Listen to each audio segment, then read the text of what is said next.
यह आपने भी अपनी जिंदगी में बहुत बार महसूस किया होगा। एक पैदल चलने वाला इंसान साइकिल पर चलने वाले इंसान को देखकर सोचता है, काश मेरे पास भी एक साइकिल होती। साइकिल पर चलने वाला, काश मेरे पास बाइक होती। बाइक वाला इंसान, काश मेरे पास एक छोटी गाड़ी ही होती। और छोटी गाड़ी वाला इंसान, काश मेरे पास एक बड़ी गाड़ी होती। इस काश में बहुत निराशा छुपी हुई है। अगर मैं आपको दूसरे एंगल से बताऊं तो आप कभी भी निराश नहीं होंगे। अगर आप पैदल चल रहे हैं और अगर आप सोचते हैं शुक्र है मेरे पैर सही सलामत हैं, वैसे ही अगर आप साइकिल पर चल रहे हैं, अगर आप अपने आप को कंपेयर करते हैं उस पैदल चलने वाले से, तो आप महसूस करेंगे शुक्र है मैं उससे तो ठीक ही हूँ। वैसे ही अगर आप बाइक चला रहे हैं तो आप साइकिल वाले से अपने आप को बेहतर महसूस करेंगे। छोटी गाड़ी है मगर आप उस बाइक चलाने वाले से अपने आप को बेहतर महसूस करेंगे। और यहीं से शुरुआत होती है फॉर्मूला नंबर 99 की। जो ये समझ जाएगा वो हमेशा खुश ही रहेगा और जो नहीं समझ पाएगा वो हमेशा परेशान ही रहेगा। आओ शुरू करते हैं। यह कहानी आपने सुनी होगी मगर एक बार आप दोबारा सुन सकते हैं। यह कहानी उस वक्त की है जब बादशाह हुआ करते थे, जब उनके बहुत सारे नौकर चाकर, वजीर और सिपे सलाहर हुआ करते थे।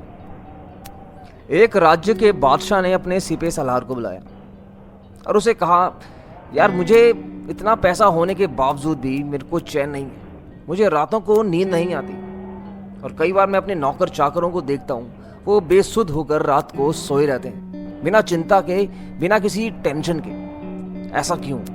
ऐसा क्या है उनके पास जो मेरे पास नहीं है? मेरे पास इतनी दौलत है कि मैं पूरी दुनिया के सुख आराम खरीद सकता हूं। उसका सिपे सलाहर समझ गया कि राजा को किस बात की चिंता है। उसने अपने राजा से दरख्वास्त करी कि आप मुझे कल एक काम कीजिएगा, मुझे 100 सोने की अशर्फियां मुझे दीजिएगा। और राजा ने उसे 100 अशर्फियां दे दी। उस सिपे सलाहर ने उन 100 अशर्फियों को वहां काम करने वाले नौकर को दान में दे दिया और कहा, तुम यहां लेके घर जा सकते हो। वह नौकर इतनी बड़ी रकम देखकर हक्का बक्का रह गया। वह फटाफट उन 100 अशर्फियों को अपने घर ले गया और घर जाते ही अपनी बीवी, अपने बच्चों को वह 100 अशर्फियां सौंप दी और कहा कि तुम इन अशर्फियों को गिनो कि इसमें कितनी अशर्फियां। उसके बच्चे ने पहले वह अशर्फियां गिनी और वह गिनता रहा और उसने बाद में बताया कि इसमें तो सिर्फ 99 अशर्फियां। फिर उसके बाद उसकी बीवी ने वह अशर्फियां गिनी, तब भी 99 थी। फिर उसने खुद गिनी, तब भी 99 थी।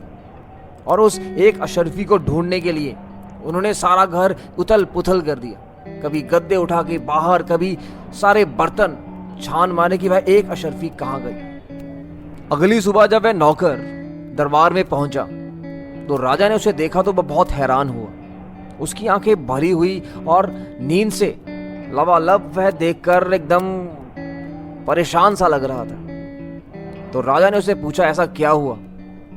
तो उसने कहा, हजूर, जो आपने मुझे कल 100 अशर्फियां दी थी उसमें से एक अशर्फी गायब थी और मैं पूरी रात उसे ढूंढने में लगा रहा कि वह एक अशर्फी कहाँ गई। आपने तो 100 ही दी थी मगर मैंने एक कहीं गिरा दी और मैं बस उसी को ढूंढने के चक्कर में पूरी रात जागता रहा। और यह बात सुनकर सिपे सलाहर वहां से आया और कहा, तुम्हारी एक अशर्फी जो गुम गई थी वो मेरी जेब में ही थी।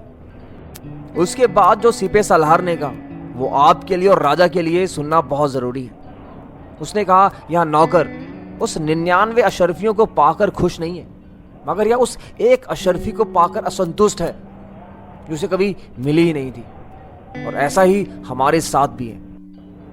हमारे पास इतना कुछ है खुशी मनाने के लिए मगर हम उस एक चीज को पाने के लिए इतने असंतुष्ट रहते हैं कि हम अपनी 99% की चीजों को कभी हम एंजॉय ही नहीं कर पाते।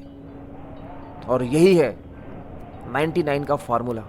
जो समझ जाएगा वो बिल्कुल सही जाएगा, जो नहीं समझेगा वो दोबारा लौट के वहीं आएगा। स्वच्छ रहें, सुरक्षित रहें, अच्छा काम करते रहें।